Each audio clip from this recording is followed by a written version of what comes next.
విధంగా ఉంచే ప్రయత్నం నేను చేస్తా. డాక్టర్ బిఆర్ అంబేద్కర్ ప్రాణాయిక చేవెళ్ళ శుభ్రస్రవంతి ప్రాజెక్టు మన కౌటాల మండలం తుండిగట్టు వద్ద నిర్మించాల్సిన ప్రాజెక్టు కేసీఆర్ తీసుకుపోయి కాళేశ్వరంలో కట్టిండు. 2 లక్షల కోట్ల రూపాయలు అప్పులు చేసి ఇవాళ అక్కడ ప్రాజెక్టు కడితే ఆ ప్రాజెక్టు అతి గతి లేదు. మొన్ననే కూలిపోయింది మేడిగడ్డ వద్ద రిజర్వాయర్. అవునా? కాబట్టి మనకు బొచ్చడు నీళ్లున్నాయి, ఎటు చూసినా నీళ్ళే. కానీ మన చేనుల పొలాలకు ఒక చుక్క నీరు రాదు. ఆలోచన చేయండి మిత్రులారా.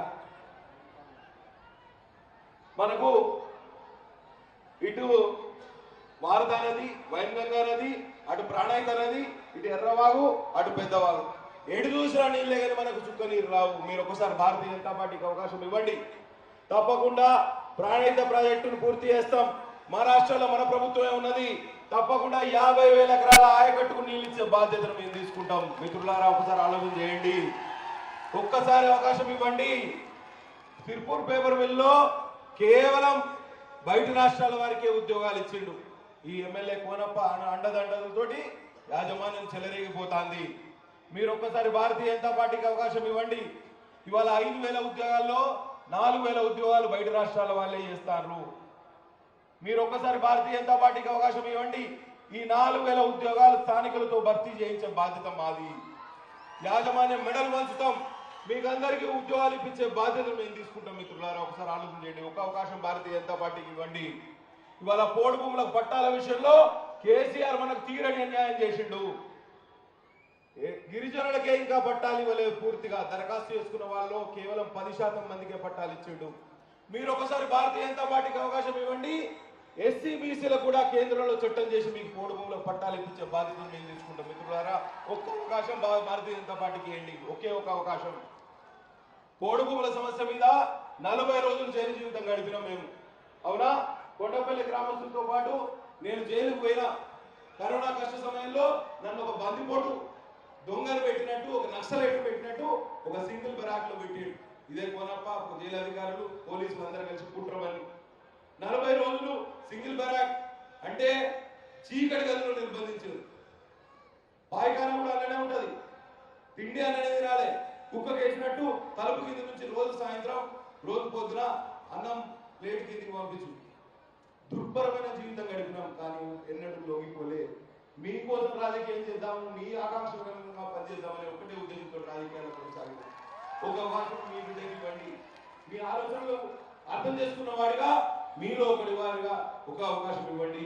ఇవాళ సిర్పూర్ నియోజకవర్గంలో 100 గ్రామాలకు ఇంకా రవాణా సౌకర్యం లేదు. మొదలుగూడ జిల్లా దగ్గర నుంచి మొదలుపెట్టే చీలపల్లి మాలిని వరకు.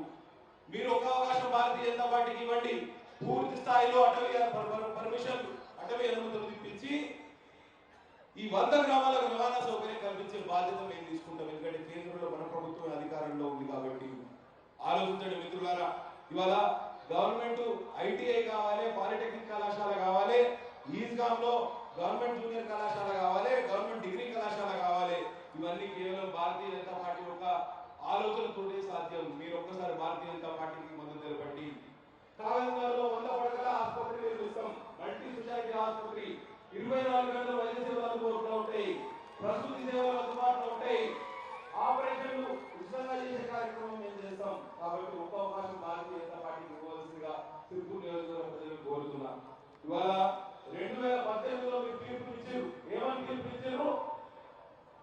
పాల్వాయి పురుషోత్తమరావు కొడుకు పాల్వాయి హరీష్ బాబు ప్రతిపక్షంలో కూర్చోవాలి, ఎమ్మెల్యే కోనప్ప మరి 3వసారి గెలిచి అసెంబ్లీకి పోవాలి. అవునా? ఎమ్మెల్యేగా గెలిచిన వ్యక్తి ఏదైనా అసెంబ్లీలో మీ సమస్యల మీద మాట్లాడిండా? ఏదైనా మీ ఆకాంక్షలకు అనుగుణంగా పనిచేసిండా? మేము ప్రతిపక్ష హోదాలో మేముండి మేము కొట్లాడినాం. ఈ కాగజ్నగర్ పట్టణంలో డబుల్ బెడ్రూమ్ ఇళ్ల కోసం యుద్ధం చేస్తే మమ్మల్ని పశువులాగా గురగొర గుంజుకుపోయి మమ్మల్ని జైల్లో పెట్టించారు. పోడు రైతుల ఉద్యమంలో 40 రోజులు జైల్లో ఉన్నాం. 48 కేసులు ఉన్నాయి మీ బిడ్డ మీద, 48 కేసులు 5 సంవత్సరాలు. ఒకసారి ఆలోచన చేయడం ద్వారా ఎవరి కోసం మనం రాజకీయం చేస్తాం, ఎవరి కోసం మనం ఇన్ని కష్టాలు పడడం అనేది ఒకసారి మీరు ఆలోచన చేయండి. కాబట్టి మిత్రులారా తప్పకుండా ఒక్క అవకాశం ఇవ్వండి. ఇవాళ బహుజన సమాజ్ పార్టీ అని ఒక పార్టీ వచ్చింది. నేనేమంటా అంటే కోనప్ప వ్యతిరేక ఓటు చీలితే కోనప్పకి లాభం అవుతుంది. ఇవాళ మన ఊళ్ళో 100 ఓట్లు ఉన్నాయనుకుందాం, 60 ఓట్లు కోనప్పకు వ్యతిరేకంగా ఉన్నాయనుకుందాం, 40 ఓట్లు కోనప్పకు అనుకూలంగా ఉన్నాయనుకుందాం. ఇవాళ ఈ 60 ఓట్లు గిట్ట బీజేపీ బీఎస్పీ మధ్య బహుజన సమాజ్ పార్టీ మధ్య సీట్లు మన వస్తువులు ఆగమైపోతుంది. ఎవడైతే మనం వద్దనుకుంటామో వాడే ఓడైపోయిన అంటాడు, ఎవడైతే మనం వద్దనుకుంటామో వాడే కుదిపడ్డాయి మన నెత్తిలో కూర్చుంటాడు. జాగ్రత్త మిత్రులారా, ఈ విష చట్రం నుంచి మనం బయటపడాలి. ఒక్కసారి మీరు గంప గుర్తుగా భారతీయ జనతా పార్టీకి అవకాశం ఇవ్వండి. ఒకసారి కమలం పువ్వు గుర్తు మీరు ఓటేయండి. తప్పకుండా మీకు న్యాయం చేసే ఆలోచన చేస్తాం. చివరిగా ఒకటే మాట చెప్పి నేను ముగిస్తా. నేను ఎన్నడూ కూర్చుంటున్నా, వారు బతుకున్నప్పుడు కూడా ఇది కావాలని అడగలేదు. కానీ మిమ్మల్ని వాళ్ళు అడుగుతున్న జోలే బట్టి అడుగుతున్నా. ఇవాళ సిర్పూర్ నియోజకవర్గంలో ఈ నియోజకవర్గానికి అభివృద్ధిని ప్రసాదించండి, అభివృద్ధి చేసే నాయకుల్ని ఇవ్వండి. ఎందుకంటే ఈ నియోజకవర్గం ఆగమైపోతాం, మన భవిష్యత్తు అంధకారమయమైపోయింది. నేను కొట్లాడడానికి సిద్ధంగానే ఉన్నా. నేను మళ్ళీ 5 సంవత్సరాల తర్వాత కూడా నేను పోరాడడానికి మళ్ళీ మీ ముందుకు వస్తా. కానీ మళ్ళీ 5 సంవత్సరాలు ఓ కోనపరం భరించే శక్తి మీకున్నదా? ఇంకా 5 సంవత్సరాలు కోనపరం భరించే స్థానం మీకున్నదా? ఇంకా 5 సంవత్సరాలు కోనపరం భరించే ఆలోచన ఇంకా మీకున్నదా? ఒకవేళ 5 సంవత్సరాలు కోనపరం భరించగలిగితే ఆయన ఓటేయండి, లేకపోతే పురుషోత్తమరావు కొడుకు ఒకసారి అవకాశం ఇవ్వండి. మిత్రులారా, నేను ఎందుకు ఎమోషనల్ మాట్లాడతానంటే ఈ ప్రాంతానికి అన్యాయం జరిగింది. ఇది పురుషోత్తమరావు గడ్డ. ఒకసారి అవకాశం ఇవ్వండి పురుషోత్తమరావు కొడుకు. నేను ఎన్నడూ ఆ రోజు కూడా ఇబ్బంది పడ్డా కూడా నేను ఎన్నడూ బయటపడలేదు. ఇవాళ బయటపడుతున్నా మీకోసం. ఒక అవకాశం ఇవ్వండి. 3 సార్లు మంది పుట్టిన బిడ్డలకు అవకాశం ఇచ్చింది. ఒకసారి మీకు మీ బిడ్డ కోసం 3 సార్లు మీరు చదువు చదువుకోలేని వ్యక్తికి అవకాశం ఇచ్చింది. ఒకసారి మీ బిడ్డకు, చదువుకున్న వాడికి, డాక్టర్కు, ఉన్నత విద్యావంతులకు ఒకసారి అవకాశం ఇవ్వండి. మిత్రులారా, ఇవాళ 3 సార్లు మీరు కొనపకు అవకాశం ఇచ్చింది. ఒకసారి పురుషోత్తమరావు కొడుకు ఒకసారి అవకాశం ఇవ్వండి. ఒక్కసారి అవకాశం ఇవ్వండి. ఒకే ఒక అవకాశం ఇవ్వండి. తప్పకుండా మేమేందో మేము ప్రూవ్ చేసుకుంటాం, నిరూపించుకుంటాం. ఒక అవకాశం ఇవ్వండి మిత్రులారా. ఒక అవకాశం భారతీయ జనతా పార్టీకి ఇవ్వండి. ఒక అవకాశం యోగిజీ నాయకత్వానికి ఇవ్వండి. ఒక అవకాశం మోదీజీ నాయకత్వానికి ఇవ్వండి. ఒక అవకాశం అభివృద్ధి వైపు పయనించడానికి ఒకసారి అవకాశం ఇవ్వండి. మీ పిల్లల భవిష్యత్తు కోసం ఒక అవకాశం ఇవ్వండి. ఒకే ఒక అవకాశం ఇవ్వండి మిత్రులారా. ఈ అవకాశాన్ని మేము మీ ముందు మీకు అక్కడికి వచ్చే విధంగా పరిపాలన అందిస్తామని తెలియజేస్తూ సెలవు తీసుకుంటున్నా. బోలో భారత్ మాతా కీ, బోలో భారత్ మాతా కీ, బోలో భారత్ మాతా కీ. కమలం పువ్వు గుర్తుకే, కమలం పువ్వు గుర్తుకే, గుర్తు గుర్తుంచుకో, గుర్తు గుర్తుంచుకో. ధన్యవాదాలు.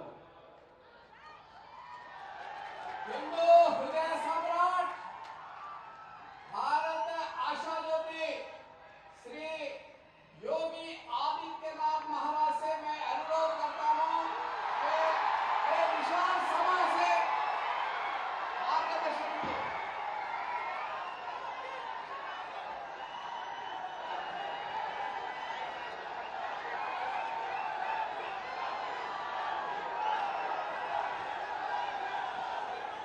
भारत माता की, भारत माता की, भारत माता की। जय श्री राम, जय श्री राम, जय तेलंगाना, जय तेलंगाना।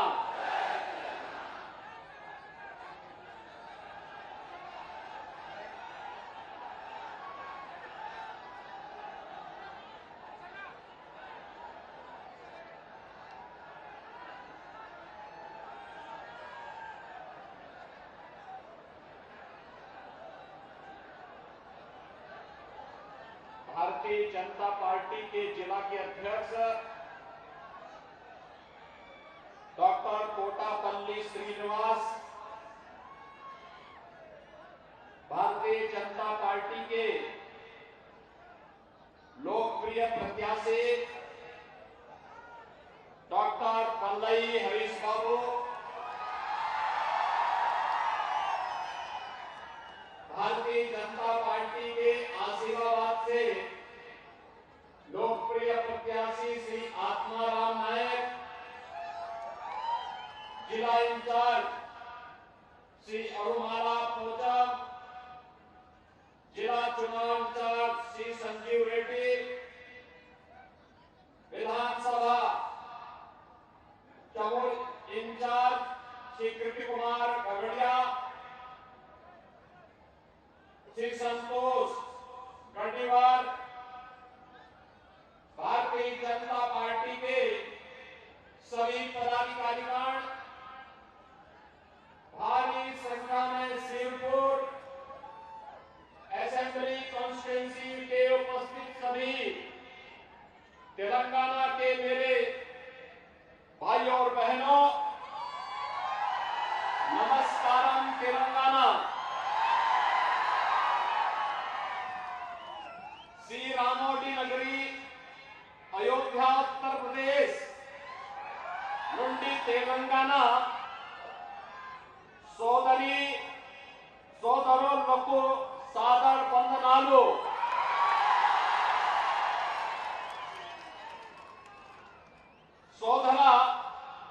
సోదరి మనులారా అందరికీ నమస్కారం।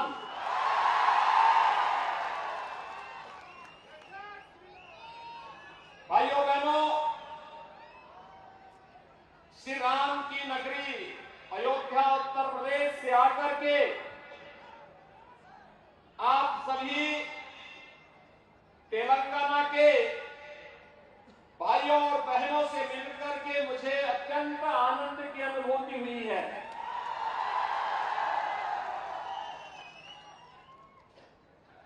श्री कालेश्वरम, श्री सैलम, श्री द्रक्षरामम के रूप में त्रैलिंग के आशीर्वाद से वसिंचित तेलंगाना की इस पावन धरा को मैं कोटि कोटि नमस्कार करता हूं, प्रणाम करता हूं।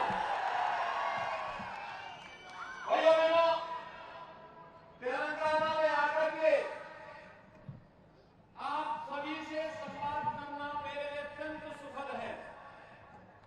यहाँ की संस्कृति, यहाँ के मेहनतकश किसान, नौजवान और उन सब की विनम्रता और सज्जनता हम सब के लिए एक बड़ी प्रेरक ताकत है। लेकिन भाइयों बहनों, हमारे लिए अफसोसजनक है कि तेलंगाना राज्य निर्माण के लिए जिन लोगों के सहयोग से तेलंगाना राज्य का निर्माण हुआ था, आज केसीआर के नेतृत्व में बीआरएस की सरकार यहां की जनता का शोषण का कारण बन चुकी है, यहां की अराजकता का कारण बन चुकी है। एक ऐसा राज्य जो प्रकृति और परमात्मा की असीम कृपा प्राप्त किया है, वह आज अपनी पहचान और अपने अधिकारों के लिए तरस रहा है।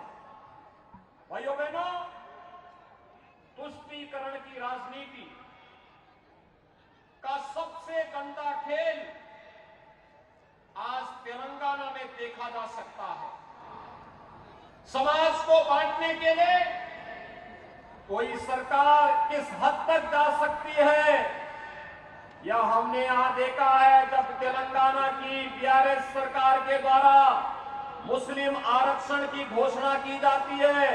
भाइयों बहनों, ये मुस्लिम आरक्षण हमारे दलित बंधुओं को, वंचितों को, अनुसूचित जाति, अनुसूचित जनजाति, एससी, एसटी, इन सभी कैटेगरी को, पिछड़ी जाति के लोगों को उनके हकों से वंचित करने की साजिश का हिस्सा है।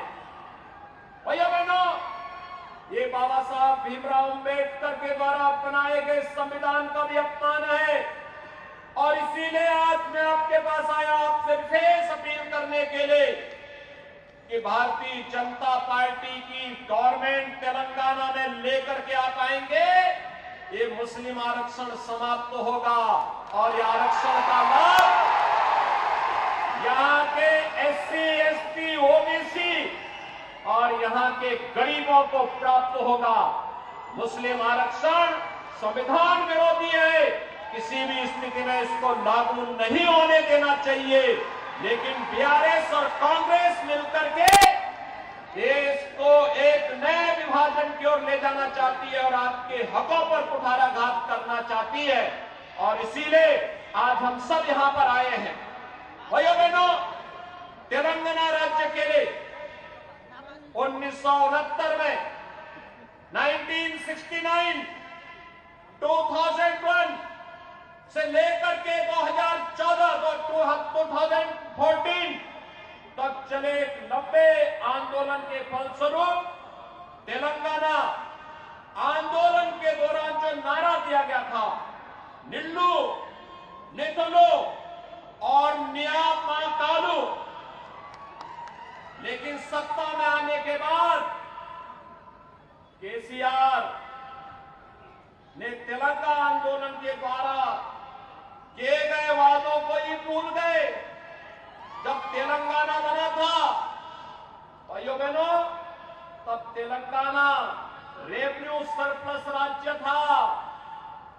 आज तेलंगाना 3 लाख करोड़ रुपए के कर्जे में फंस चुका है।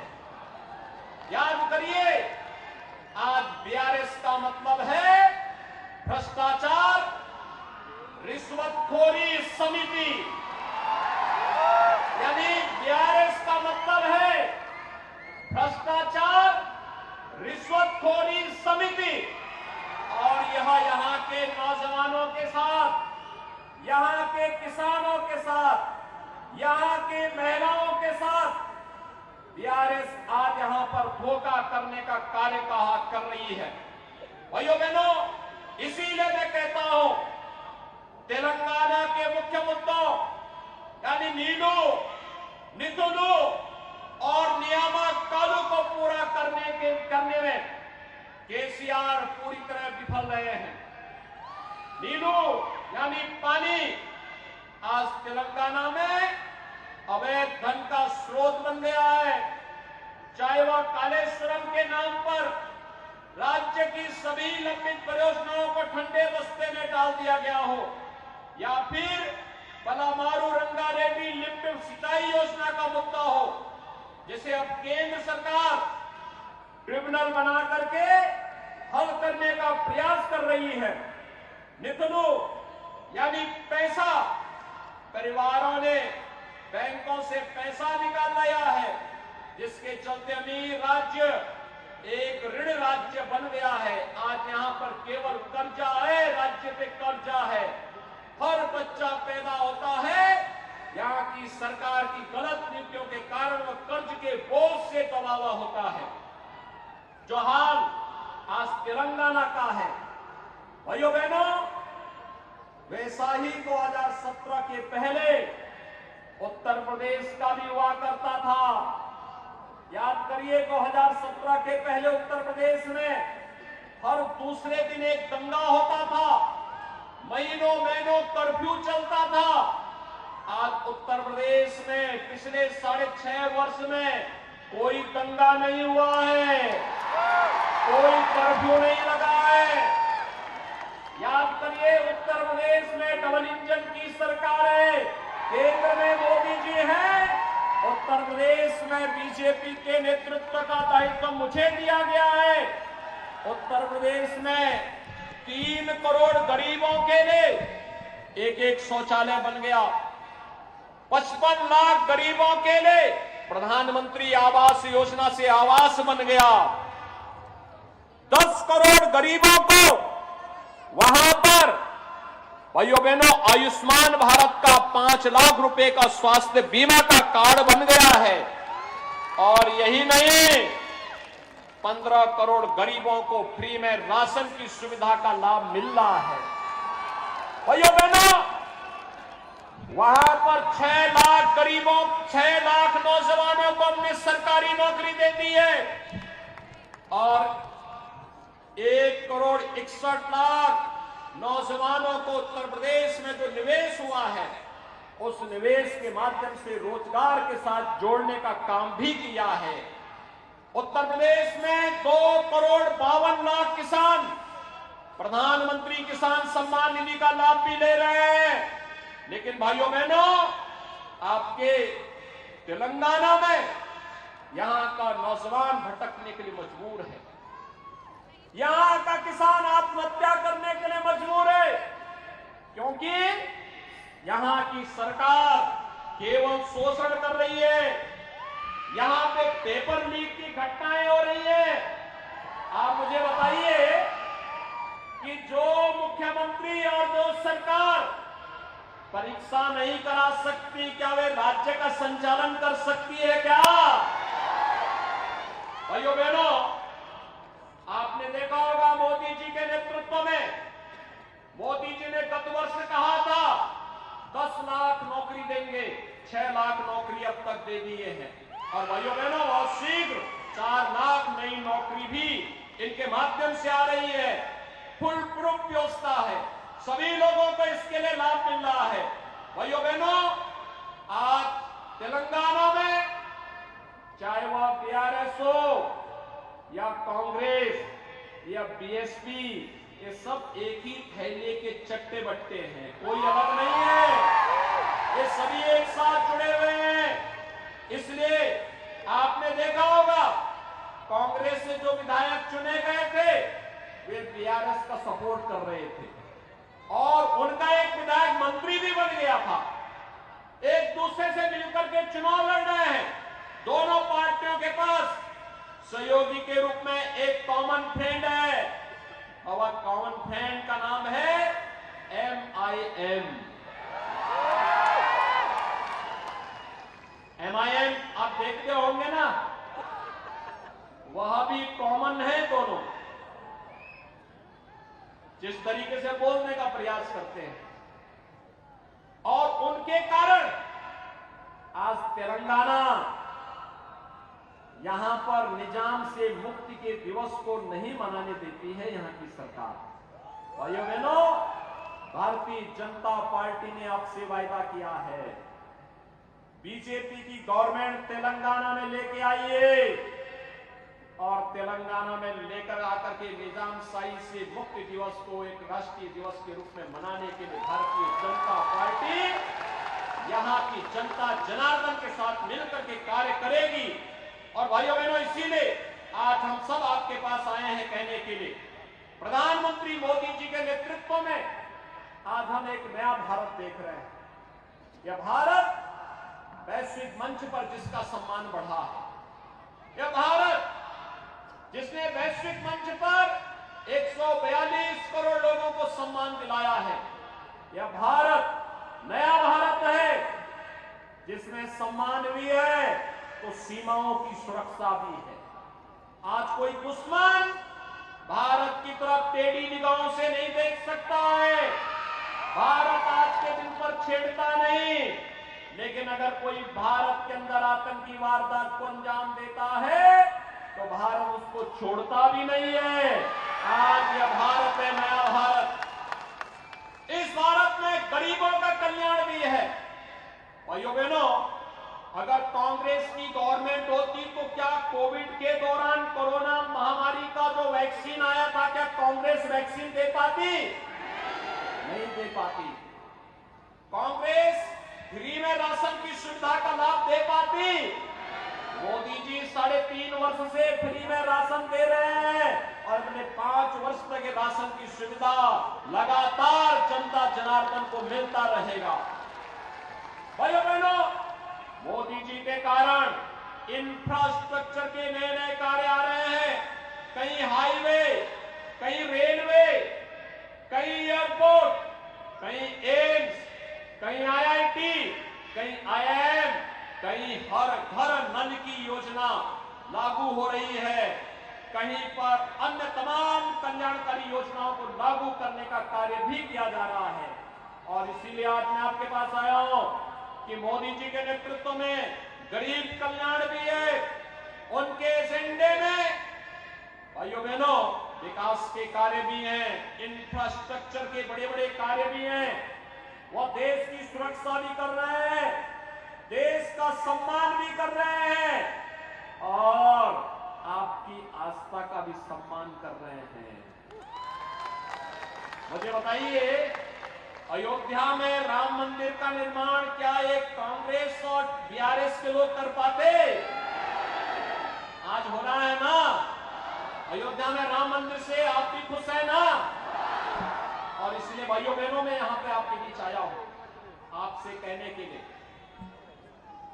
बीएसपी ने भी यहां पे अपना प्रत्याशी उतारा है और मैंने सुना है कि बीएसपी का प्रत्याशी यहां केवल वोट काटने के लिए उतारा गया है। एक तरफ कांग्रेस और बीआरएस बाबा साहब डॉक्टर भीमराव अंबेडकर जी के बनाए संविधान का अपमान करने पे उतारू है। संविधान में अनुसूचित जाति जनजाति के लोगों के लिए आरक्षण की व्यवस्था है और उनके आरक्षण पर डकैती डाल करके मुस्लिम आरक्षण की घोषणा इन्होंने मिलकर के यहां करवा दी। ये बाबा साहब भीमराव अंबेडकर का अपमान है। ये कांग्रेस और बीआरएस और बीएसपी यहां पे केवल एक दूसरे को मदद करने के लिए खड़े हैं। उत्तर प्रदेश असेंबली में 403 सीट है, बीएसपी के पास एक सीट है, मात्र एक, ओनली वन। जब उनका खोटा सिक्का यूपी में, जब यूपी में नहीं उनका ज्यादा पता है तो उनका खोटा सिक्का क्या तेलंगाना में चलेगा क्या? कतई मत चलने देना। बाबा साहब भीमराव अंबेडकर को सम्मान मोदी जी ने दिया है, पंचतीर्थ मोदी जी ने बनाए हैं और इसलिए भाइयों बहनों, बाबा साहब भीमराव अंबेडकर का कल संविधान बनाने का दिन है 26 नवंबर। याद रखना, 26 नवंबर की तिथि को संविधान दिवस के रूप में मोदी जी ने मान्यता दी है, प्रधानमंत्री मोदी जी ने मान्यता दी है और इसलिए बाबा साहब भीमराव अंबेडकर के प्रति श्रद्धा और सम्मान का भाव रखने वाला हर व्यक्ति भारतीय जनता पार्टी के समर्थन में अपना सहयोग करेगा। और इसीलिए आज मैं आपके पास आया हूं भाइयों बहनों, आपसे कहने के लिए, भारतीय जनता पार्टी ने अपने प्रत्याशी यहां पर आपके बीच में उतारे हैं। मेरी आप सबसे अपील होगी कि भाइयों बहनों, बीजेपी ने गेलिपिस्तम नव तेलंगाना शिष्टताम मी वोटू कमलम गुर्तुके कोरु तनुनानु। और भाइयों बहनों, इसके लिए मैं आपके पास आया हूं कहने के लिए, बीजेपी रावानी बंगारू तेलंगाना स्वप्नम साकरी चाली। मैं भाइयों बहनों आप सबसे अपील करने के लिए आया हूं, भारतीय जनता पार्टी ने डॉक्टर पल्लई हरीश बाबू को सीरपुर से अपना कैंडिडेट बना करके आपके बीच में उतारा है। ये हमारे प्रत्याशी हैं यहां से, और श्री आत्माराम नायक हैं आसिफाबाद से। भाइयों बहनों, श्री आत्माराम नायक ये दोनों बीआरएस के खिलाफ, उनकी जन विरोधी नीतियों के खिलाफ लगातार लड़े हैं, उनकी तुष्टीकरण की नीतियों के खिलाफ, उनके भ्रष्टाचार के खिलाफ लड़े हैं। आपको याद होगा आत्माराम नायक पे तो बीआरएस ने 80 मुकदमे दर्ज कर दिए, झूठे मुकदमे दर्ज करके उन्हें बदनाम करके उन्हें प्रताड़ित करने का काम कर रही है। लेकिन आने दीजिए बीजेपी की गवर्नमेंट को, भाइयों बहनों, इसका हिसाब भी बराबर चुकता होगा। और इसीलिए मैं आज आपसे अपील करने के लिए आया हूं, भारतीय जनता पार्टी के प्रत्याशियों को विजयी बनाने की अपील करने के लिए आया हूं और बदले में मैं आपसे अपील करने के लिए आया हूं। कांग्रेस के लोग और उनके सहयोगी कहते थे ना कि अयोध्या में राम मंदिर नहीं बन पाएगा, बोलते थे ना, और हम पहले से कहते थे कि मोदी है तो मुमकिन है, बोलते थे ना। भाइयों बहनों, आज अयोध्या में डबल इंजन की सरकार है, वहां विकास भी है, सुरक्षा भी है, कोई कर्फ्यू नहीं है, कोई दंगा नहीं है, कोई गुंडागर्दी नहीं है, रोजगार भी, नौजवानों के लिए नौकरी और रोजगार भी है, किसान का सम्मान भी है, गरीब का कल्याण भी है।